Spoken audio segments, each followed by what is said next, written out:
When I tell people what I charge for producing, mixing, mastering, playing guitar and instruments on records, their reaction is usually, well, that's not as much as I thought you would charge.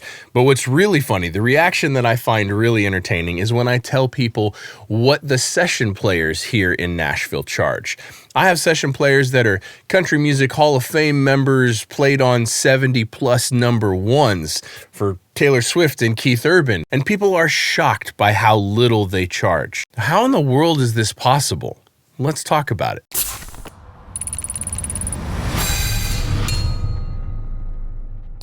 Hey everyone, I'm Cole Caparoon. Thank you for stopping by for another video. Now I'm going to discuss what I charge, my rates, and how I set my rates later in the video. But I want to discuss how these people charge so little money and how this can apply to you and actually make you more successful, more accomplished, do higher quality work, all of the things that we all want to do. Now, this is kind of a unique Nashville situation. This doesn't happen in a lot of places elsewhere in the world, but the Nashville model is super, super high quantity at high quality. It's like impossible utopia. You know those Venn diagrams that it's like the three circles and it's like good, fast, and cheap, and then the center where they all intersect is impossible utopia?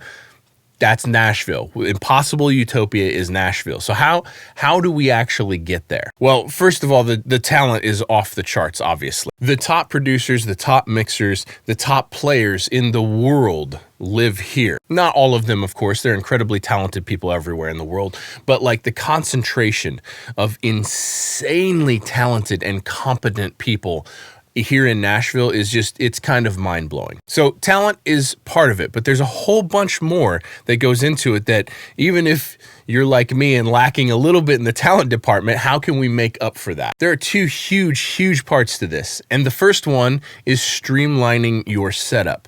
All of these people, myself included, have everything set up so everything is plug and play ready. So I just want to talk about my setup for a second and describe to you guys the things that I have done in the past and currently do to make it so that way it is insanely streamlined. Now, first and foremost, especially when it comes to producing, everything is set up and ready to go. Especially in the last version of this room, I'm doing a lot more mixing these days than I am producing. However, in my previous versions of this room, all the guitar amps were always hooked up. The keys were always hooked up. It was always ready to go. So I would have guitar amps and guitars, and the guitar amps were already plugged into either my ISO cab or my Boss Waza tube amp expander, so that way it was just ready to go. There was microphones or coming out of the amp sim directly into preamps. They were always hooked up 100% of the time into preamps, and they were always wired into an input of Pro Tools or into input of one of my interfaces. And so what this means is at any given point, an idea would pop in my head. Hey, I need to play guitar, or this thing needs to happen on this song.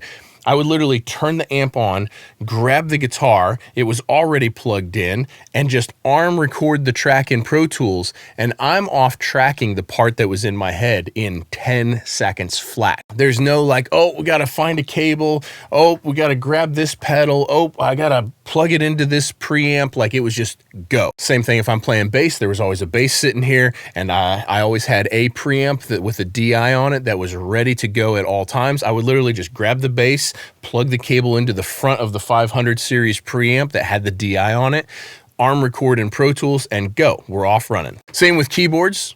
My Moog right back here, right now, it's hooked up. It's ready to go. Literally all I have to do is turn it on. It's already hooked into a preamp. We're ready to go. When it comes to mixing, there are two things that I do. One, I use the Flock patch, which is just so enormously helpful for mix bus duties and for mastering, to be able to swap hardware inserts like plugins. So I can literally just go, oh, are my signature pre's the right saturation tool? No. Is the Rupert Neve MBT the right move? No. Is the SSL Fusion the right move? Yes, go. It's that fast to switch between flavors and figure out what is the right move for the song. In the same way that a lot of the hardware, even though I do change knobs on some of it a lot of the hardware is kind of permanently patched in.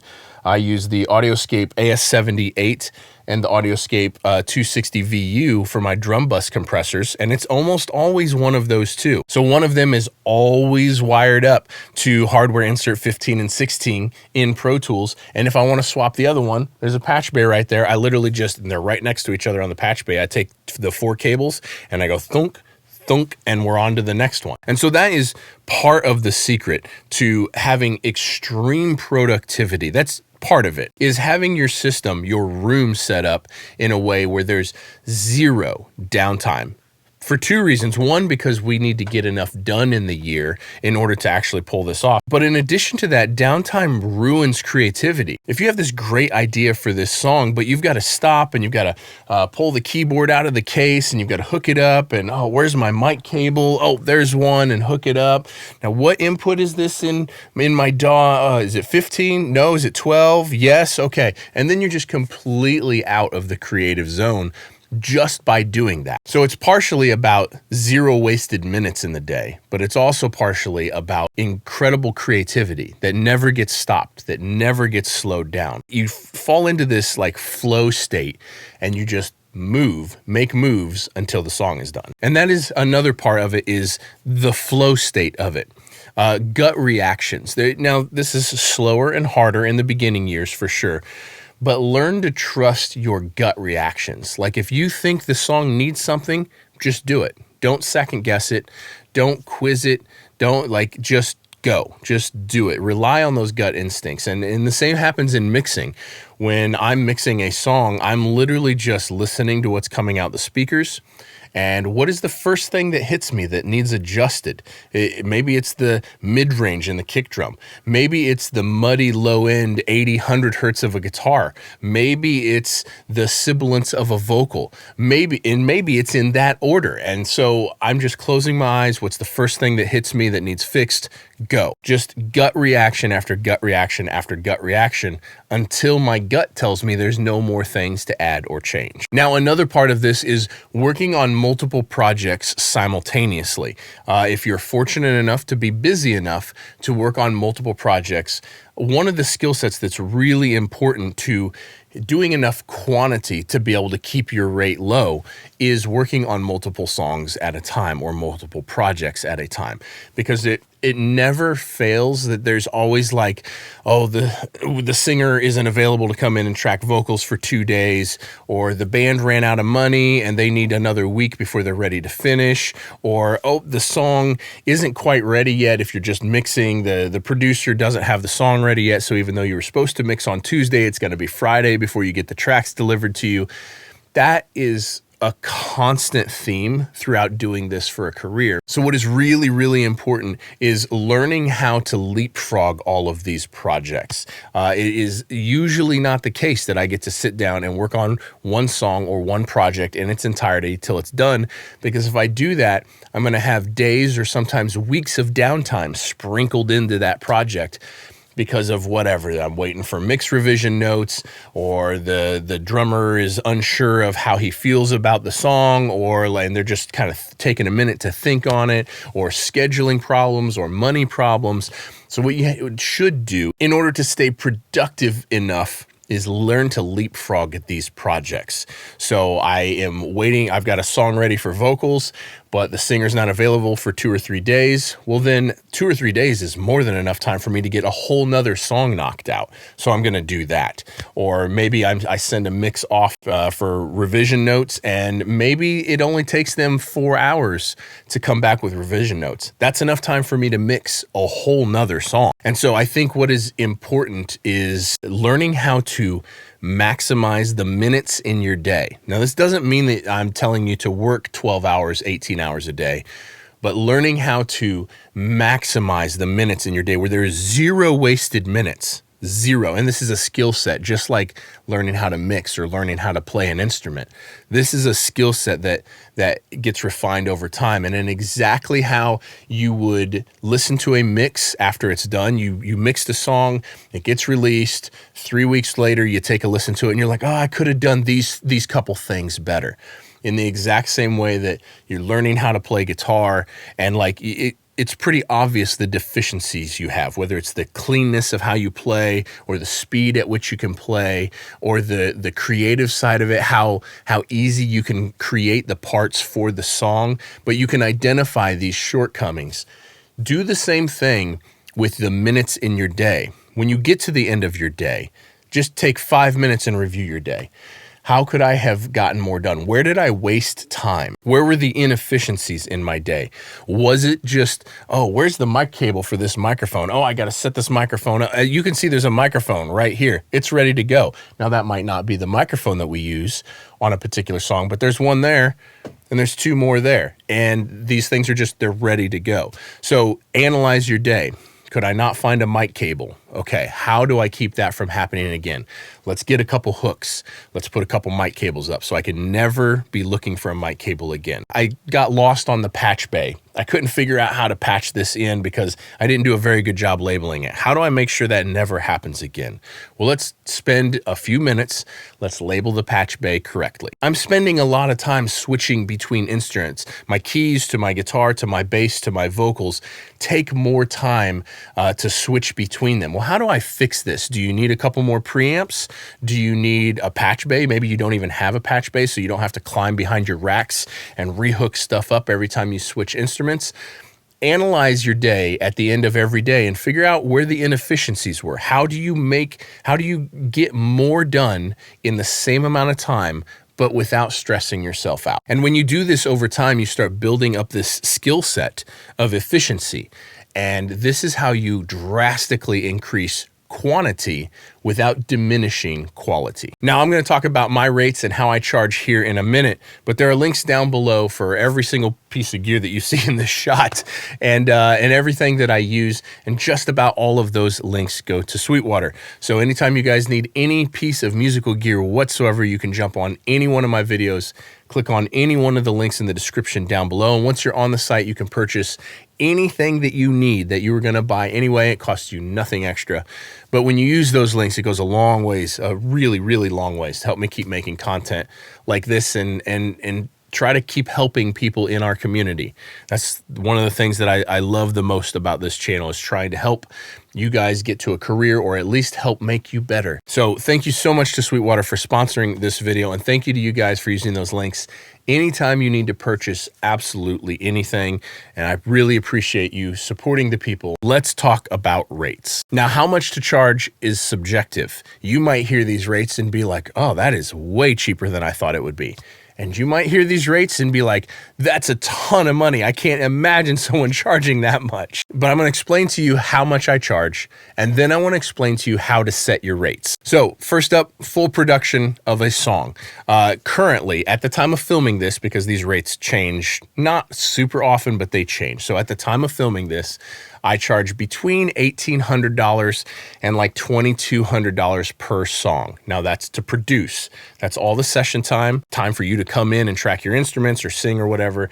That is all the editing. That's all the session players. That's mixing. That's mastering. That is from work tape to radio ready release is somewhere between $1,800 and $2,200. And the determining factor on that price range is how much time did it take me? And how many players did I have to hire? How much money did I have to spend in order to get this project to the finish line? For mixing, I currently charge $500 per song to mix and master. And included in that rate, I give people the first mix and 3 revisions. And for mastering, I'm $150 per song. Atmos stuff gets a little bit more complicated because it depends on if I'm mixing it or if I produced it or all of that stuff. I currently charge $800 per song if I have not produced the song, to do the stereo mix, the stereo master, the Atmos mix, and the Atmos master. And there's some different variances in how I charge for Atmos, depending on what other parts of the process I was involved in. So that is what I currently charge right now. 2 things that you need to pay attention to when it comes to setting your rates. 1, are you too cheap? And let me give an example of that. If you were to go car shopping, and let's say you were looking at the most common car in the world, a Toyota Corolla, and let's say you go find you a couple-year-old Toyota Corolla, it's got 20,000 miles on it, and they want $2,000 for it. Would you buy that car? Like, probably not. Me, if I saw a 4-year-old Toyota Corolla that's a $25,000-$30,000 car and it's got low miles and it's in seemingly good shape, but someone wants $2,000 for it, I would be like, nah, no, there's something wrong with this car. Absolutely not. But if someone wanted $12,000 for this car and the book on it was $14,000 for this car, I'd be like, ooh, that's a really good deal. I should go buy that car. Now, the same thing is true if the book is $14,000 and they're asking $16,000. I'm probably not even going to go look at it because it's overpriced at that point. So how do you know how to set your rates? Well, I think it's important, and that's the reason why I gave you guys what I'm currently charging, because then this will hopefully give you a reference point for someone who's in the industry, cranking out songs every day, and you can adjust where you think you are relative to my career and relative to my physical geographical location. But I think it's important to get a feel for what other people at your level and working on the stuff that you're working on charge, so that way you can price yourself appropriately. Now, what I would encourage you to do is don't charge half. Don't charge a quarter of what they're charging, because then when you discuss it with artists, they're not going to hire you. They're just not.